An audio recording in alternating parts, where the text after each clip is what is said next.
Do you like wrestling trivia? Then check out the 5-Star Match Game, the Pro Wrestling Quiz Show. I'm Joe Gagney, and every episode, I grill 3 contestants with 5 rounds of power-packed wrestling trivia.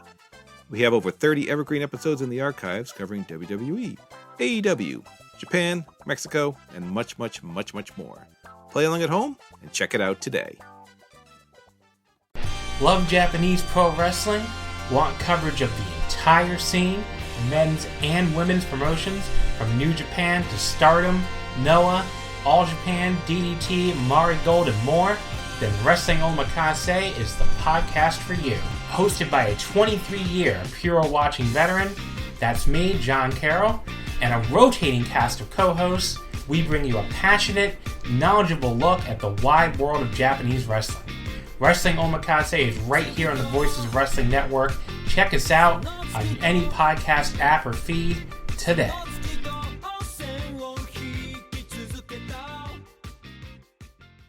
This podcast is a member of the Voices of Wrestling Podcasting Network. Visit voicesofwrestling.com to hear the rest of our great podcasts, as well as show reviews, columns, opinions, and updates across the world of wrestling.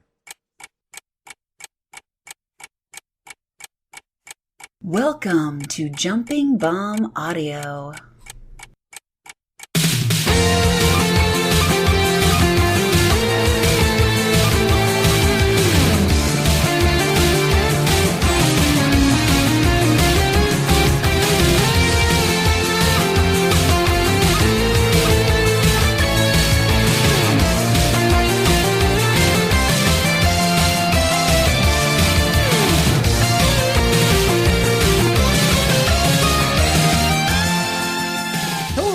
And welcome to Jumping Bomb Audio, the #1 show all about the world of joshi pro wrestling. My name is Taylor, being joined as always by my very good friend and co-host Kelly.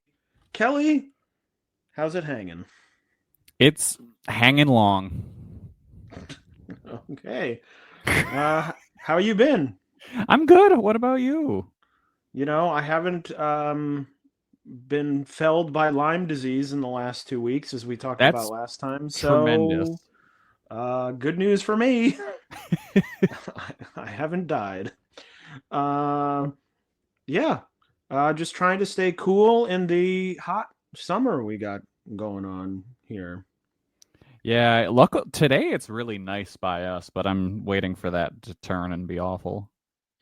No, we've heated back up here, and after we record this, I have to go walk for 30 minutes somewhere, so I'm... Oh, don't do that.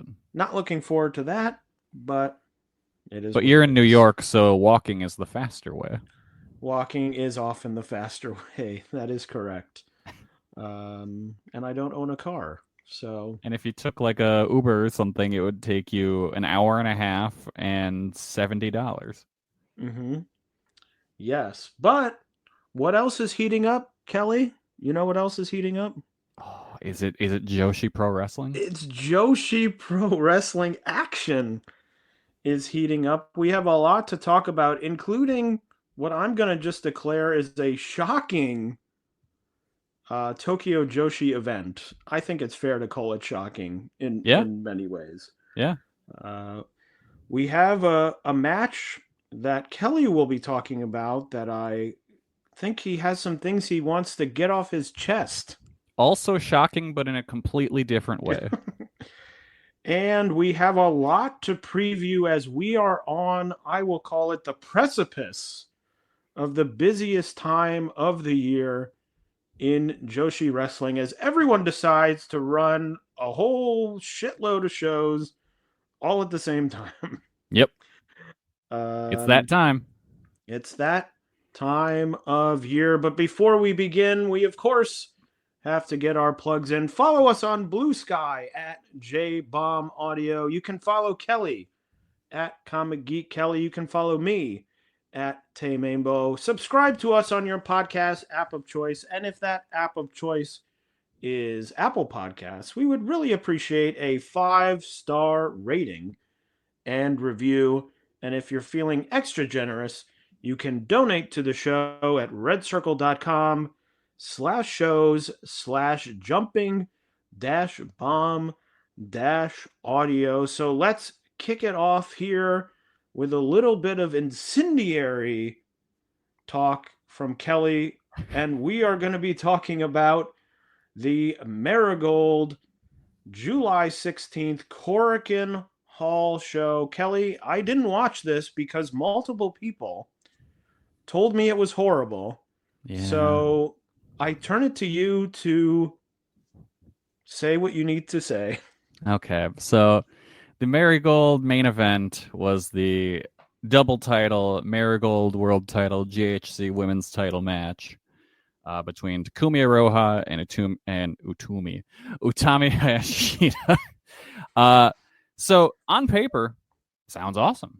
Sounds great. Sounds like a match of the year contender. I was fired up about this match. It's bad. It's very bad. Goes to a double KO, a Rossi special. We get a draw at 56 minutes and 16 seconds. What the fuck?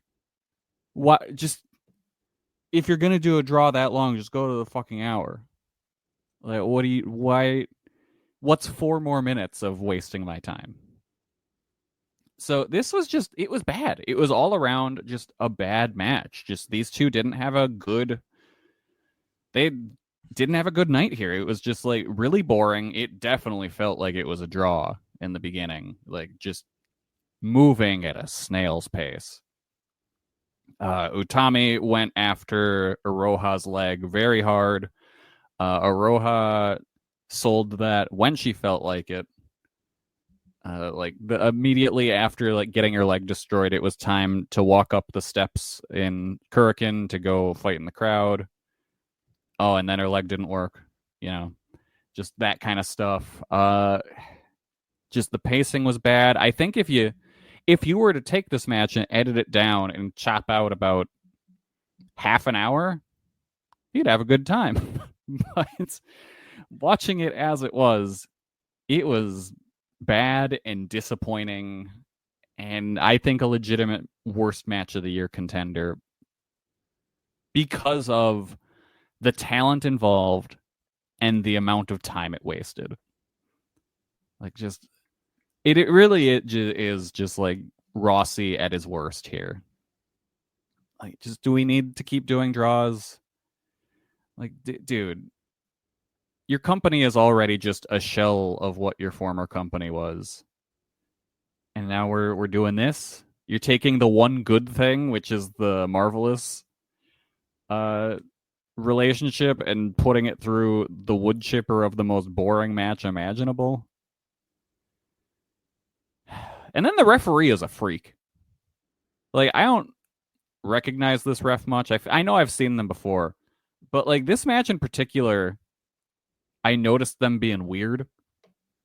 Like, there was a point when Aroha's leg, she was on the outside complaining about it hurting. And the referee just grabs her leg and yanks on it as though he was, like, popping a shoulder back into place. And it's like, first, why are you doing that? That's...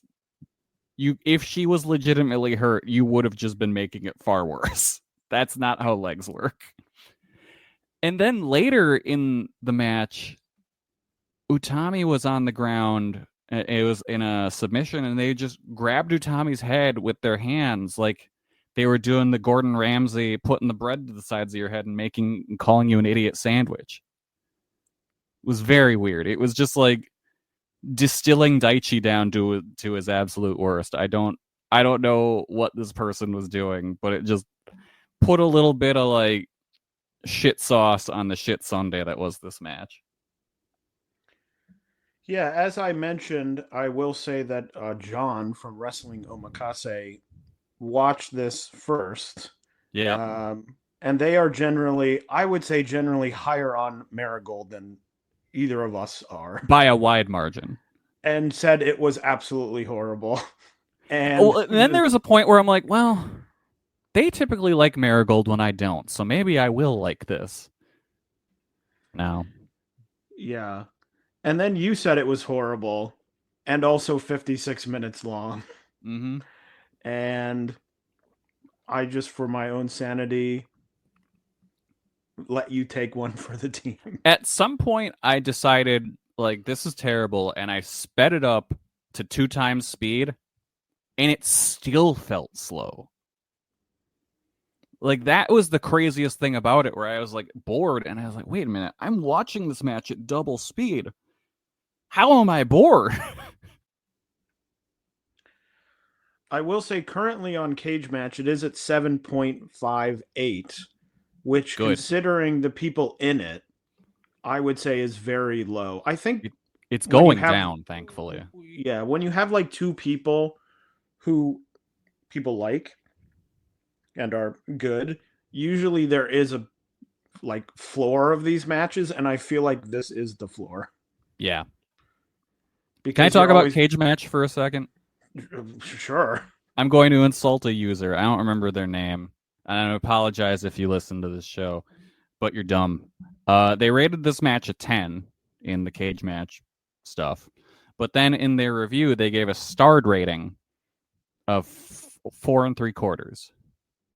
That is not 10. That is a 9.5, sir. You do not understand how math works, and you should not be rating things. Wow. Kelly airing individual grudges now on. Well, it's like, don't be this throwing podcast. 10s out when you don't think it is. Like, that's just playing the Cage Match numbers, which is the dumbest thing. Like, I hate that. Yeah. Well, so I guess from Jumping Bomb Audio, Dud. gets a what did we create last time? I Not don't even recommended. Not Not recommended. not recommended. If you want to, I would say if you want another opinion, but it's going to be spoilers, the same opinion. You can listen to the next episode of Wrestling Omakase because I know John is going to talk about it as well. Do you think Rossi's buddy is going to get Dave to watch this match and review it positively? I to do try and think it change is the one of those narrative? matches where Dave is going to put like 4 1/4 on it. Yeah. Be like, oh, it was interesting. Like that weird thing that Dave does Yeah. where he covers a match and he clearly doesn't really care about it, but he's just like, okay, 4 1/4. Mm-hmm. Where he's not going like 5 1/2. So you can't be like, what the hell? But it's just sort of like, I didn't say 3. Like now, Because if you you did can't- say 3, people would be like, wow, Dave hates women. Yeah. No, but like 4 1/4 is that perfect thing where no one can really get mad because the people who didn't like it are like, well, that doesn't really matter. And the people who liked it are like, well, he liked it enough. It's like the perfect middle ground now. And then his I buddy's don't know, like, you but- put him in the Hall of Fame now? And Dave's like, no. But has it been getting any hype? Like, is I that... haven't seen any. Because I feel like those are the matches Dave usually covers when it's like, Dave, you got to watch this match. And I don't know that anyone is going to Dave and saying like, oh, you got to watch. Well, that's why I think it's going to be Rossi's buddy. What's his face? The one that's always talking about what a genius he is. Well, yeah, but I just wonder if it's one recommendation because it usually feels like it has to be like 4 or 5 people being like, Dave, you got to watch. And Yeah. he's like, okay, I will. So we'll see. We'll see. Maybe we'll have next time to talk about a 6-star match from Dave for this. Oh my god. It's just really more like, damn, I should just never watch Marigold. Because even when I'm excited for a match, they manage to fuck it up. So that was Marigold. What else was happening in the last 2 weeks? Well, Tokyo Joshi had, I would say, a huge 2 weeks. Hard to disagree with that.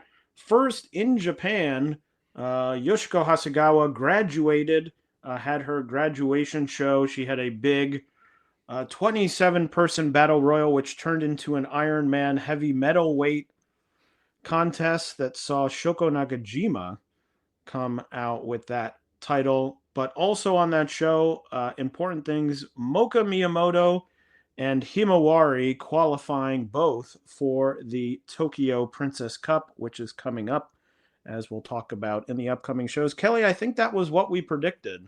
Mm-hmm. last time. We were rooting for Kaya Toribami, but it seems clear that they're really trying with Mocha. Yep. Between her title shot and this, so we will see. I also thought, last time she sort of changed the gear, I was like, I think this is as good as it gets, but I can't help but thinking she's got a title shot. Maybe she'll change the gear. Maybe. Put on a karate gi. I mean, if she came out in a karate gi for that title match, would you not be like, oh shit? Yeah, no, it would be like, wow, down. she's serious now. Yeah. Be like, oh shit, it's about to happen. But we'll see. But both of them in the Tokyo Princess Cup. And as I said, we will talk about the first few matches of that tournament shortly. But the big news for Tokyo Joshi, they ran 3 shows in Texas around and about the all in, y'all in, as it's sometimes called, for AEW. They ran 2 shows in Houston on the 10th and 11th at Post, which I don't know what it is now, but I know from commentary it used to be a post office. And is now a mall, ? Okay. I don't know. Supposedly, or at least it was announced, 415 fans for both shows, which was announced as a sellout. It certainly seemed pretty full. There were people standing on the stairs. It's an interesting looking venue. I liked the stairs. Yeah, it was like sort of like, oh, this is different than other, things. So, yeah. The 2 shows. Now, Kelly, I know that you watched the 10th, the show on the 10th. Yes. Like, I thought both Houston shows, I thought the crowd was really great. It was clear that they were really into it. I thought the in-ring action was fairly blasé. It was very house show. There was a lot of leaning into the comedy. There was a lot of Bucky. A lot of Bucky. So that was interesting. A lot with the gotcha machines, but it did feel very house show, where it was sort of like, hey, let's just go out, let's do our bits, and then let's get out of here. I'm not sure from an in-ring perspective I'd recommend anything. Kelly, I don't know what you saw. If you'd like, I sort of liked Miyu and Maki. Yeah. But I didn't think it was like blow away stuff. It's a match you've seen before. Yeah, and it's very, these 2 people are in America. Like, it was also a weird match because I was like, these 2 people who are in America and wrestle each other a lot. Like, I guess you put it together and people are excited, but yes. However, the show about is they then on the 13th of July did a show in Dallas, which was in front of an insane 2,540 fans, which commentary kept saying, oh, this is the most fans that they've had at a Tokyo Joshi United States show, but it is the most fans of any show in Tokyo Joshi history. That's crazy. Which I like. Great for them. A super accomplishment. I will say, having watched the show looked really good. The crowd was really into it. It was a nice looking venue. Like they sort of had that like graphic bar in between the lower and the upper decks that a lot of modern arenas have. That they had the Tokyo Joshi logo on. That looked really good. They had screens with what match was on. The crowd was super loud. It was really great. It just seemed when these cards came out, I was sort of like, these are just sort of Road 2 type cards to me. Yeah. But I guess there were people who wanted some Tokyo Joshi still in Dallas. So great for them. And I thought, really, I had watched the 2 Houston shows and thought, okay, this is going to be a little bit more of, this sort of house show thing. But I thought, especially near the top of the card, they really put their working boots on and delivered some good matches. To me, I would recommend the top 3, I think, are all very good matches, or at least very fun. The crowd is super into them. Miyu Watanabe defeating Shoko Nakajima. That actually currently on Cage Match is at 8.85. I think that's a little high, probably. I would probably go like 4 or 4.25. But a very good match. Then they had Billy Starks and Yuka Sakazaki defeating Miyu Yamashita and Vert Vixen in a match. Vertical Vixen? The Vertigo Vixen, yes. She was there. This one, probably not 4 stars, but I'd go like 3.5. I thought it was fun. The crowd was really into it. The crowd, I think, really helped all the matches because they clearly were there. They knew a lot of stuff. I thought the announcers, it was Veda Scott and Joe Dombrowski, did very well in that, now Veda, I think, has done 5 or 6 Tokyo Joshi shows. Yeah. And I thought Rich Dombrowski was good, but I thought they did a good job of not, I feel like with a lot of these Joshi promotions that come to the US, they're like, oh, we have this English commentary team. And they act clearly like people who are like, we don't really watch this promotion, but here's some information about them. It felt like 2 people who knew about the promotion. Let me vomit every fact I've found at you. Yeah. Now that Veda has commentated on them a number of times, and I thought Joe Dombrowski. Well, you got to figure good. Joe Dombrowski's called matches for a lot of them in MLW. Yeah. And they talked about MLW because, of course, Shoko Nakajima, currently the featherweight. Is that what weight it is? Or flyweight? Featherweight. I think it's featherweight. I think it is. But I thought they were very good. And then the main event, Mizuki defeating Maki Ito, also very good. I'd probably go close to 4 stars. You knew it was a real, they were really working because Maki came out and worked a real match as opposed to coming out and doing all the bits that she would do on a show where she's like, oh, I'm just here to have any fun. Other American show. Yeah. So really good. I would recommend checking it out. I mean, it's a fascinating show to watch with so many people in the crowd, and the crowd is really hyped up.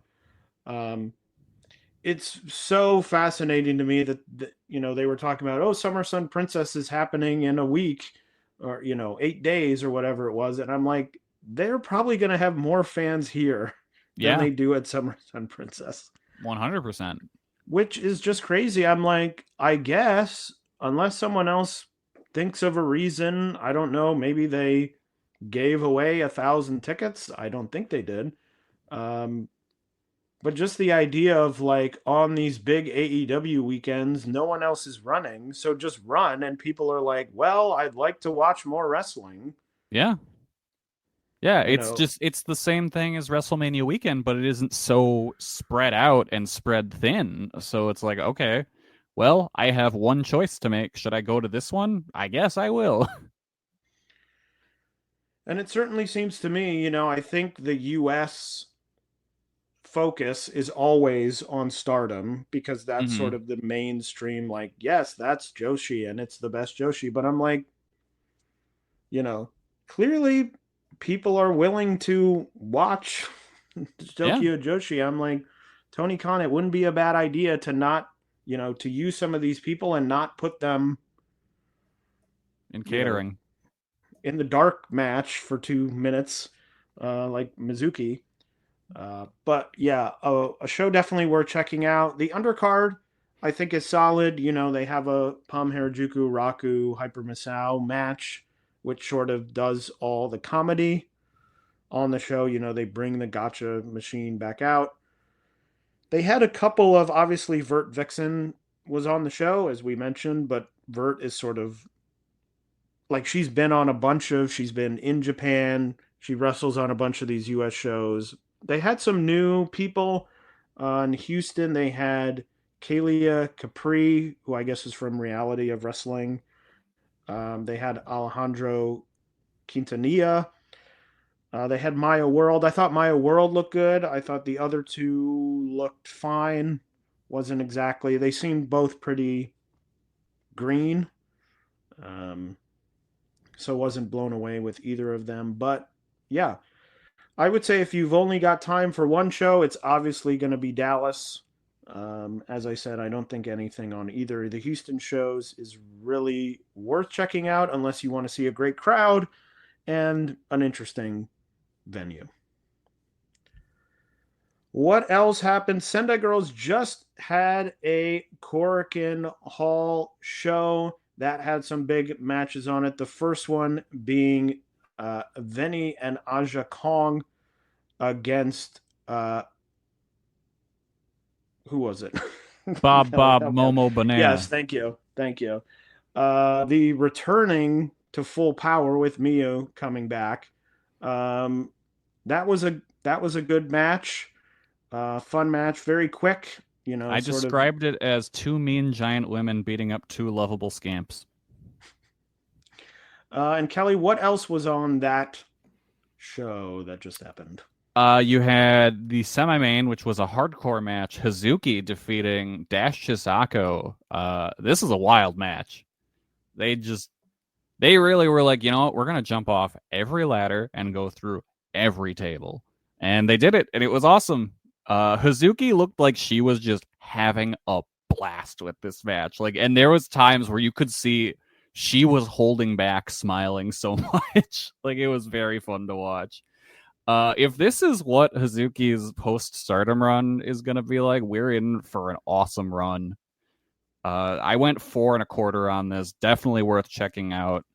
And very much looking forward to the follow-up match to this, which will be a hardcore tag with Dash Chisako and Aja Kong facing Hazuki and Risa Sera. That'll be a ton of fun. And then in the main event, you had the tag titles up for grabs with Team 200 kilograms defeating Red Energy to win the tag titles. Chihiro Hashimoto now has 2 belts, along with her partner Yu. Kind of what I thought would happen when we talked about it last episode, where it's Miki Iwata, you gotta beat her. And she took the fall in this match. I mean, I guess it makes sense to give you a title run on the way out, but it does suck to see Red Energy lose here because I thought they were having a good run.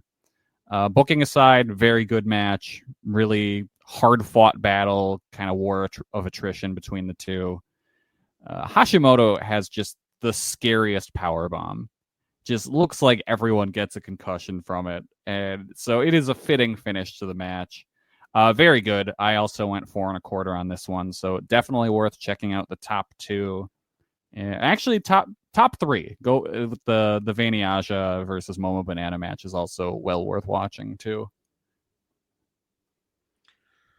All right, what else happened? Well, Catch the Wave continued in Pro Wrestling Wave. We haven't talked really any about it, but it's about to come to an end. And of course, who's catching it the most? I think a lot of people are catching. Okay. And then the other big show of the last 2 weeks was SAREEEism #8, highlighted or main evented, I should say, by Sareee and Takumi Iroha defeating Saya Kamatani and Natsuko Tora. That's for you, Tim Dog. Yep. Kelly, what'd you think of this match? It proves my theory from my thesis from last week that Sareee can drag a good match out of Tora. I enjoyed this quite a bit. I thought it was just a fun brawl. Sari and Aroha are the heroes that Stardom needs to drive hate out forever. I kind of thought we'd get blood and was a little disappointed that we didn't. But overall, thought it was a great main event. I went 4.25. But at the same time, that means it's the weakest of any of the SAREEEism main events, which shows you how high the bar is for these shows. But it was better than I expected it to be. I do like that they're kind of setting up stuff in post-match angles now. Like, Sari's actually kind of booking stuff, which is cool.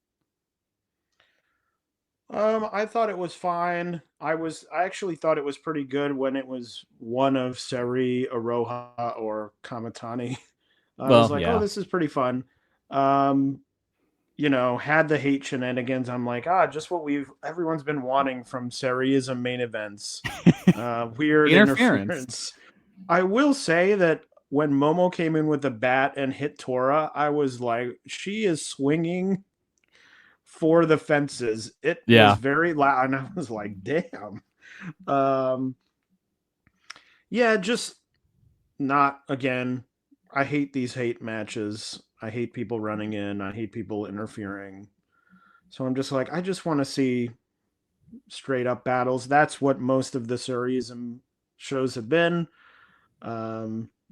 Didn't get it here, sadly.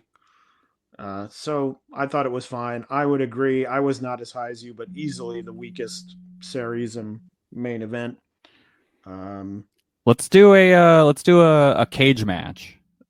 Hate versus what looks to be Sarigun coming up with Chi-Chi and Miku coming to her aid. Let's go.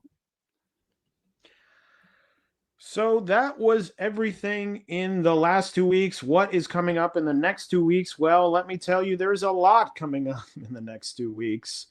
Starting with tomorrow, Kelly, we are sort of in a weird spot here in that we are about to be previewing a lot of things that may have already happened by the time this show goes up.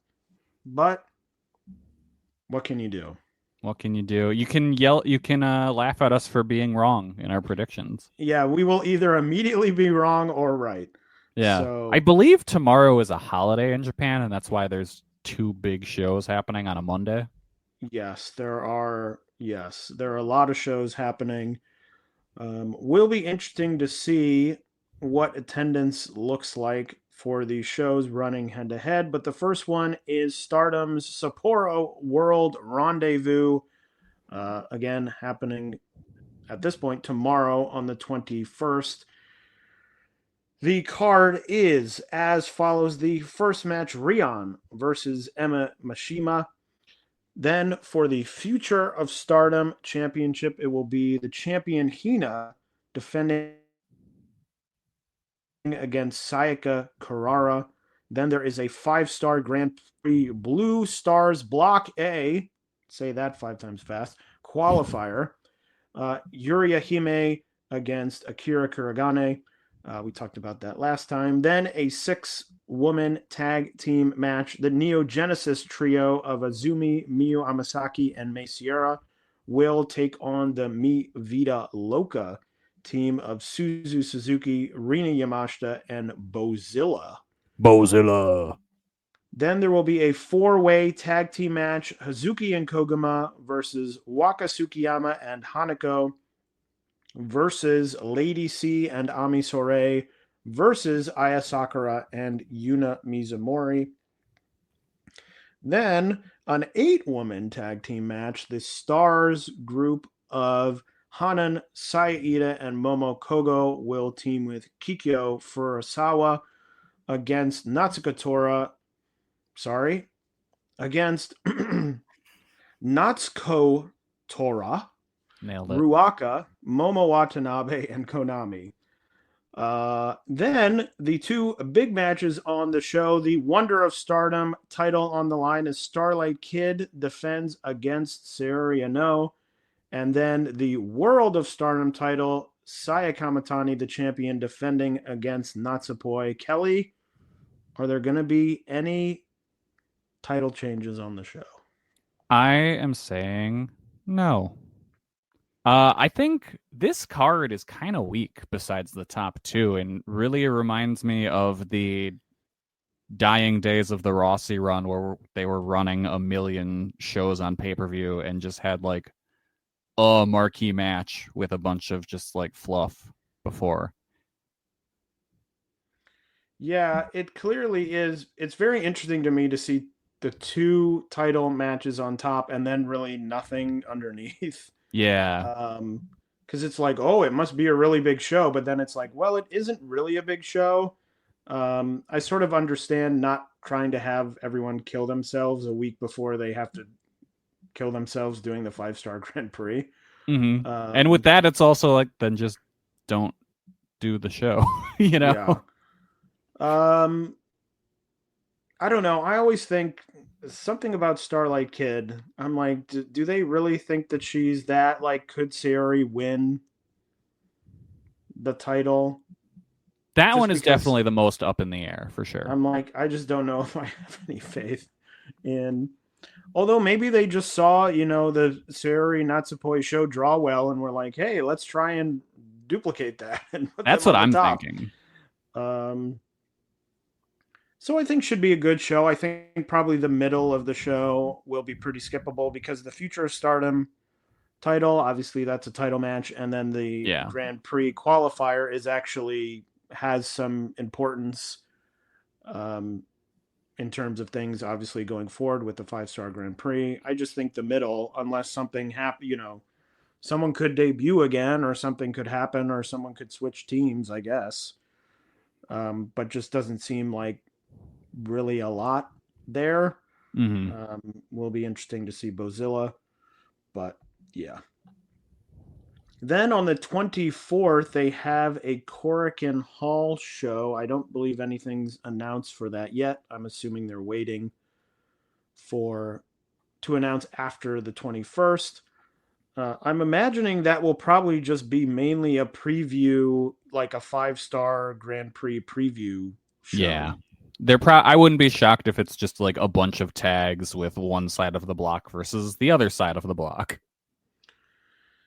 And then we go into the 5-star Grand Prix with shows on the 27th, the 30th, the 1st of August, and the 3rd of August. Actually, 2 shows on the 3rd of August, a day show and a night show. The 27th will have 16 5-star Grand Prix matches with matches from every block represented. They have been throwing them up on the Twitter so far. On the red side, B. Priestley facing Yuna Mizumori, Mei Sierra facing Waka Tsukiyama, Saya Kamatani against Lady C, Azusa Inaba versus Hanan. On the blue side, Hanako against Rani Yagami, Hina versus Suzu Suzuki, Momo Kogo. It's a battle of Momos. Momo Kogo versus Momo Watanabe, and Sareee versus Konami. Kelly, anything sticking out to you there? Honestly, no. Like these matches are not like, oh, I gotta see this. Like none of them are really inspiring to me. I think Inaba against Hanan is actually the one where I was like, oh, yeah, interesting. Because the Sari Konami is gonna be more of like, can Sari get a good match out of Konami, or is she just washed forever?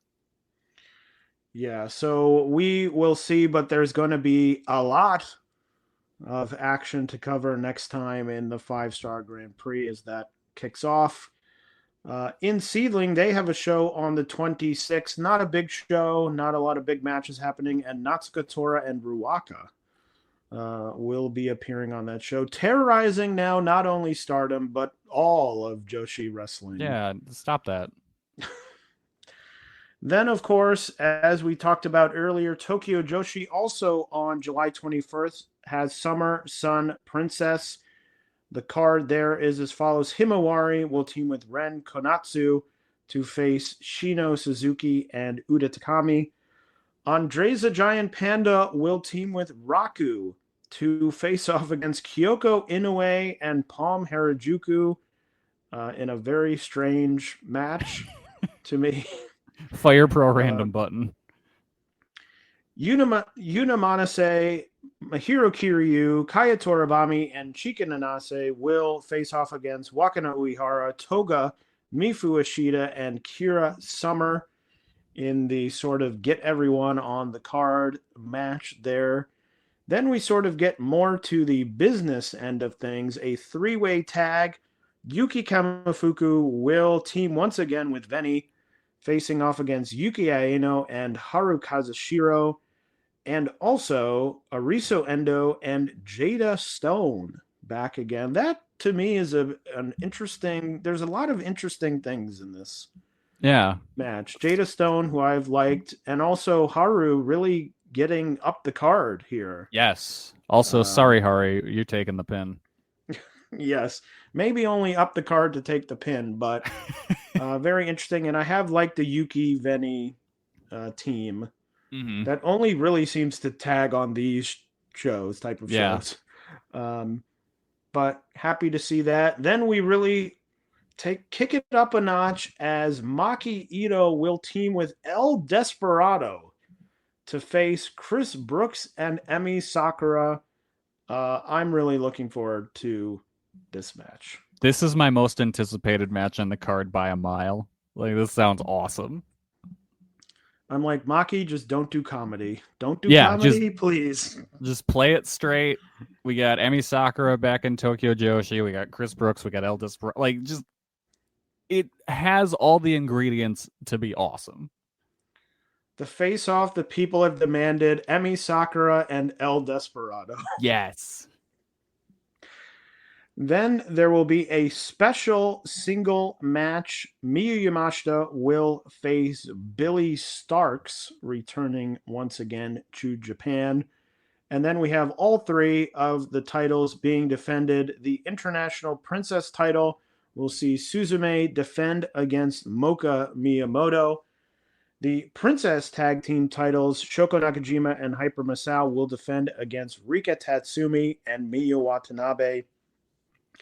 And the main event, Mizuki, the Princess of Princess Champion, will defend against Yuki Arai. I have to say, looking at this card, I am certain that the tag team match will be good. Yes, absolutely. That is a check. I think probably Miyu and Billy will be fun.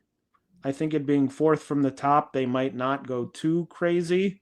Mm-hmm.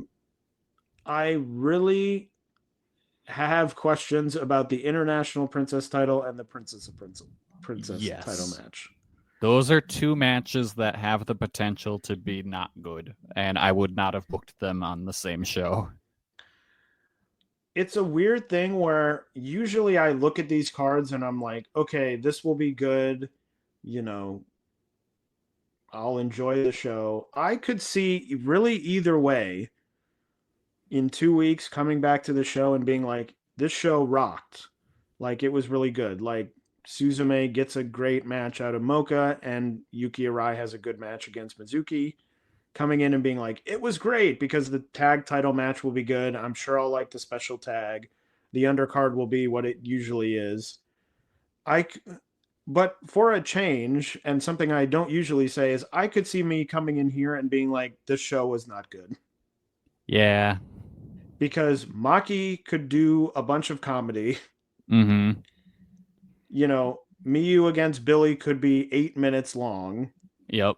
And it could be America Yamashita showing up and phoning it in. And then the two singles title matches could be like 3.25 stars. Yeah. You know, I very much like Suzume, so this is not anything against her. I have much more faith in Mizuki dragging out a great match out of anyone. Yes. Than I would of Suzume. I mean, she's more experienced. You know, I think Suzume is very good. There's just something, I mean, we've talked about it now so much on this show. There's just something about Yuki Arai that, to me, I don't know, maybe I don't have the ear to the ground in Japan. I'm like, is she a red hot challenger in this company? I have never gotten that impression. Because my thing also is, I think she may win. I am very afraid that she'll win. And I just don't think, I talked about the Houston show, and the first Houston show, Yuki Arai faced off against Kalia Capri. I said Capri seems younger, like doesn't quite have it all together yet. But like that match sort of ended, and I was like, oh, I would like to see Capri against someone who's a little bit more experienced. Yeah. Because I feel like Yuki is still not there where it's like, I'm going to go in and I'm going to lead this match and we're going to do it. And it's going to be like a floor, like 3 stars. Like, who do I trust to do that? Mizuki, Miyu, both Miyus, Yeah. Rika, like Suzume, I trust. Like the Mocha match, I may go and be like, okay, it was 3.5 stars. It's not going to go out and be like, oh, that was like 2 stars. Mm-hmm. Suzume is going to work really hard. I'm sure Mocha's going to work really hard. Like, I don't know what's going to happen with Yuki. And if she wins, I'm like, it's going to be Yuki having to wrestle. Like, it's going to have to be Miyu, the Miyus. It's going to have to be Rika. Like, it can't be Yuki and, I don't know, like Yuki Kamifuku. Yeah. I just... And honestly, if she does win, if I'm Mizuki, I see that as a slap in the face for how hard she had to work to get to the title. And then Yuki Arai, is this her first shot?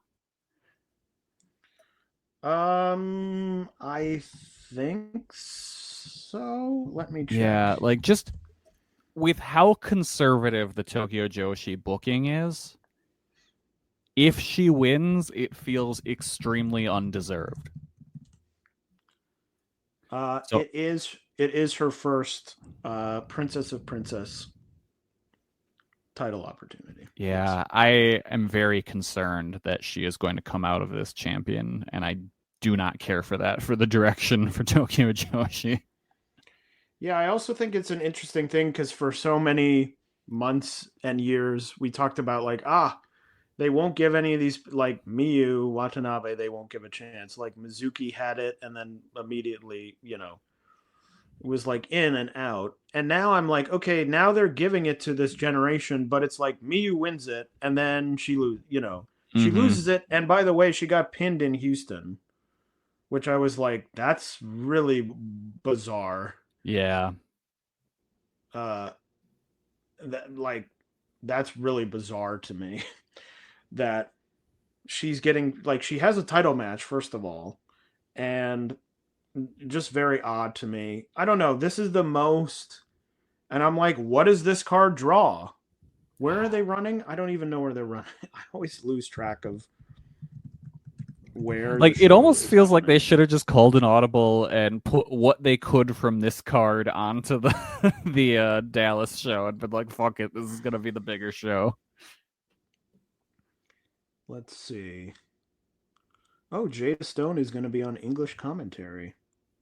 That's interesting. I think they announced like 5 wrestlers for English commentary. They did, because English commentary, Balianaki, Mr. Haku, Yuki Kamifuku, Kira Summer, and Jada Stone.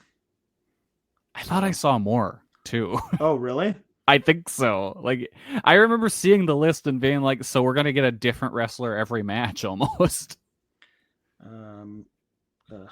None of this will tell me none of this will tell me where is the show taking place.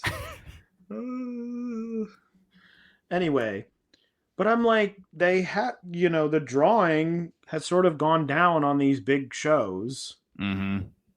Like, I don't know. I'm concerned that it's like, oh, they drew 700 people, and then it's like, oof. Just to me, it's like the thing where I'm missing the thing where I'm like, okay, Yuki, she's not super in ring, but if it was like, boy, every time they put her in a main event, the numbers go way up. Yeah. I'd be like, okay, well, Oh, it's in the Oda City Oda City Gymnasium. Okay.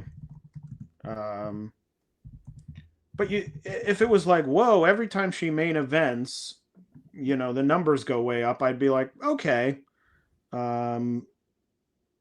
that's fine. Okay, so the main arena's like 4,000. Yeah, I don't think they're getting that. But there just hasn't been the thing where I'm like, I think, clearly think that she has some effect that I'm not seeing.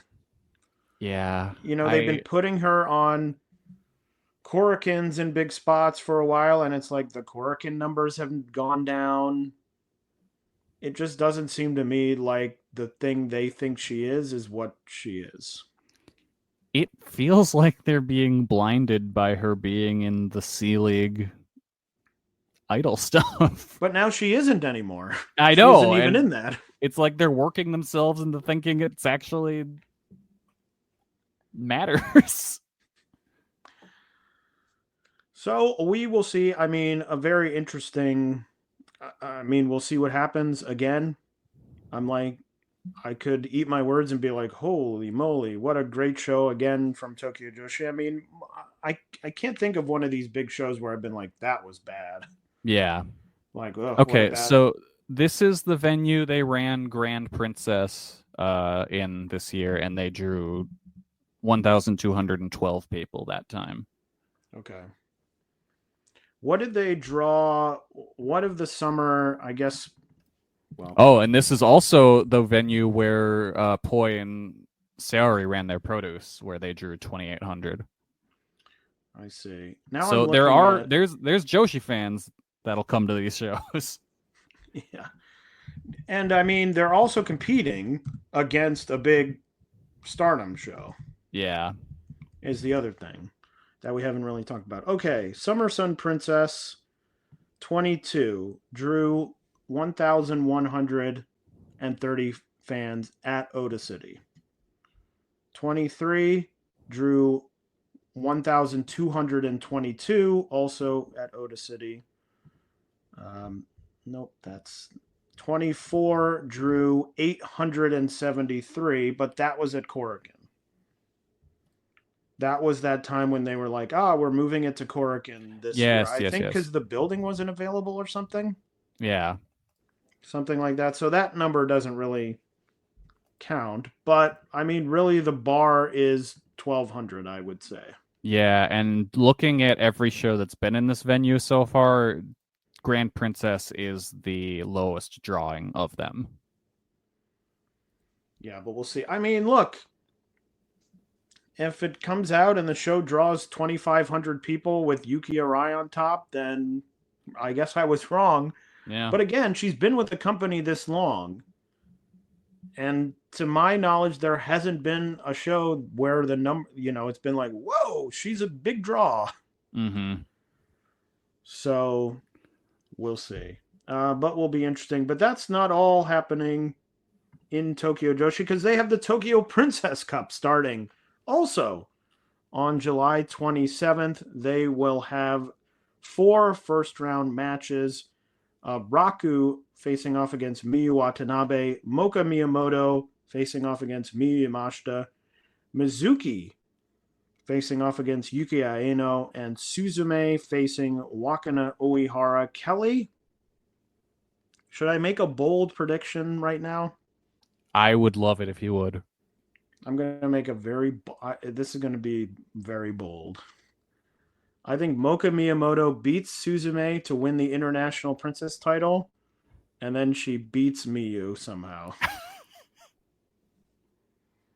Because Miyu, always goes out very early, like, has these weird banana peel, like, whoops, I'm out. Yeah. And I'm like, look, if they're behind Moka and they're like, we got to figure out what we have here, might as well go all the way and do something. Yeah. Unless I guess she loses, because then the opposite is because if she wins the title, you don't want her then losing her very next match. That seems weird to me. I know it would be to Miyu, but the other thing would be she loses the title match and then gets demolished by Miyu Yamashita. Or she could lose the title match and then get the win over Miyu to get her heat back. Yeah, I just don't know where it would be like, but then what? I don't know. Why? Well, because Miyu's got to go work GCW or something. Yes. I mean, yeah, for that. I Miu's mean, got to like, go to the in gathering story. of the Juggalos. Yeah, she's got to watch. What did they announce yesterday? Great Sasuke versus Caleb Conley. Yeah, something like that.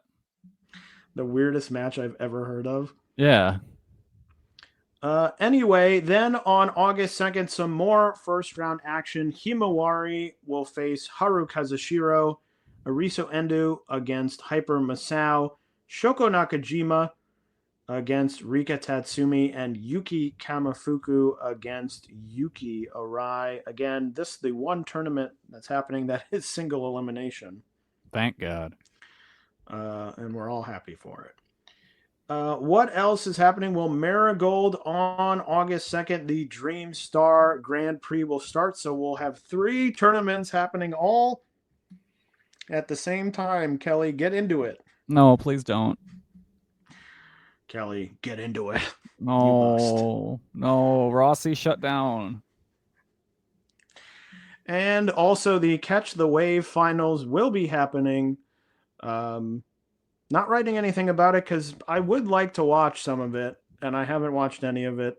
So I'm keeping myself spoiler free from what is happening. But that is all the action coming up in the next 2 weeks of Joshi. Kelly, what do you have for us this week? I'm almost knocking over my microphone stand. I thought I heard a bong and I was like, what?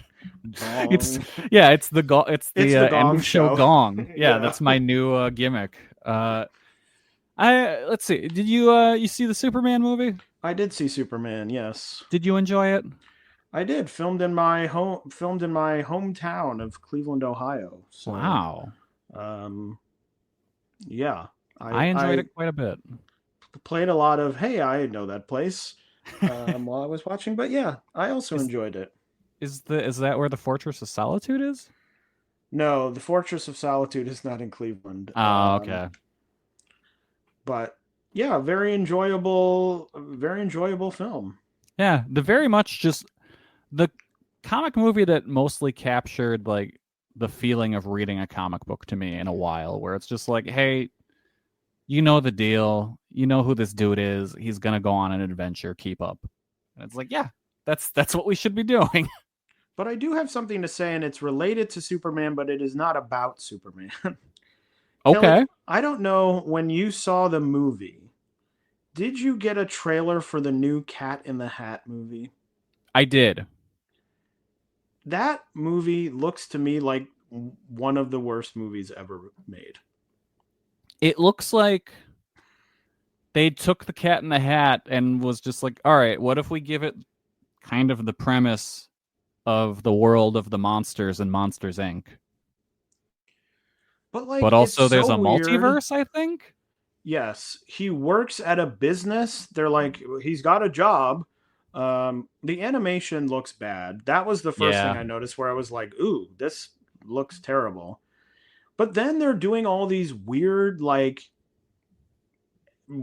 stupid jokes. Like, I know it's for children, but jokes where I'm even like, what? Like, he shows up at the kid's house and they pepper spray him. And he's like, my eyes are burning. I'm like, this is what we're doing. Like, why? Why are we doing this? Yes, but it's going to kick off the Sousaverse. Yeah, which is going to be followed by a Thing 1 and Thing 2 movie, and then the Places You'll Go. I don't think either of those movies are coming out. Well, it's also revealed in the trailer that there are hundreds of things or something. I guess. Anyway, I immediately turned against. There's a long, drawn-out part where they keep saying toot fart. Yes, they did do that bit over and over. Over and over again. So I just hated it. And yeah, that was bad. I hated it. What are your thoughts on did you get the Naked Gun trailer? I did get the Naked Gun trailer. You know, I am a fan of Naked Gun, but also Police Squad, which was the TV show that they did before Naked Gun that got canceled after 6 episodes, which is very good. If you've never seen it, I think it's still on YouTube. And again, It's only 6 20-minute episodes. I didn't even know that was a thing. Yeah, and it's Leslie Nielsen, and it's very... They essentially the show got canceled because everyone was like, this is weird. And they were like, well, we'll just take this and make it into a movie. And then the movie became Naked Gun. So I am going to go see it, but it's one of those things where I'm very nervous because the thing I'm nervous about is I'm like, that humor is so specific. Yes. To like, this is a airplane, Zaz, airplane, top secret, Naked Gun type humor. And I'm very nervous it's going to become like a modern, like SNL humor. Yes. Movie. Like, the trailer didn't make me laugh once. I like the part where they're all praying to their dads. And then the guy's praying to OJ Simpson. Like that, I was like, okay. But like the humor is not modern humor. Like it's very, I don't know how I would describe it, but it isn't like the way modern humor works. So that's it's not how. Yeah, it's not how modern comedy movies are structured at all. Like I'm like, could this be a funny movie? It could be a funny movie. I have a feeling it's not going to be a funny movie in the way that the Naked Gun movies were originally funny to me. Mm-hmm. Where you're like, or like the airplane movies, like, oh, we have to get this person to a hospital. A hospital, what is it? A big building with people in it. Like that just seems like a thing where they're not going to do, and they're going to be like, oh, the joke is that, like in the trailer, he's stopping the bank robbery, and like the joke is that he throws a lollipop and kills a guy. Yeah, that's not like that is not the humor of the Naked Gun. No. Like, in all honesty, I have far more confidence in whatever the new Spaceballs movie is going to be. Well, and help that it's being, quote unquote, at least in some way worked on by Mel Brooks. Yeah. I don't know at 99 how much he's doing, but he's at least involved in a way that, like, I don't think anyone from the original Naked Gun is involved. Yeah, I don't think so. Where I'm just like, oh, it will be funny. I get using Liam Neeson because it's sort of like, again, using someone who's known for serious. Mm-hmm. But it's a little bit off because I think you would use someone who's known for like doing dramas, and Liam Neeson already sort of is a parody of himself with like the Taken stuff. At this point now, yeah. But it was probably between him and Pete Davidson. That's true. So we'll see. I'll go see it. But I'm like, it might not be any good. If it's not any good, I'll just come home and watch the TV show and the movies again. And there you go. Fine. So, but that is all for us on this episode of Jumping Bomb Audio. So we will talk to you in 2 weeks' time. Until then, I am Taylor for Kelly saying so long. Goodbye, everybody. Hi, I'm Andrew Rich, and if you're like me, you look at the state of modern wrestling discourse and think, wow, what a cesspool. That's why I'm here to tell you about Music of the Mat Remix. That's right, your favorite wrestling music podcast is back with a new format, where I bring on a guest and we play songs related to wrestling-themed topics. It could be a wrestling reference, a wrestling concept, a wrestling pun, things of that nature. Now you might be saying, Andrew, that is a very, very tenuous connection to pro wrestling on a wrestling podcast network. Is this just an excuse to hang out with your friends and talk about music and ignore the rest of the wrestling landscape? Yes. Yes, it is. So listen to Music of the Mat Remix on the Voices of Wrestling Podcast Network, available on Apple, Spotify, or your podcast player of choice. Do you like wrestling trivia? Then check out the 5-Star Match Game, the Pro Wrestling Quiz Show. I'm Joe Gagney. In every episode, I grill 3 contestants with 5 rounds of power-packed wrestling trivia.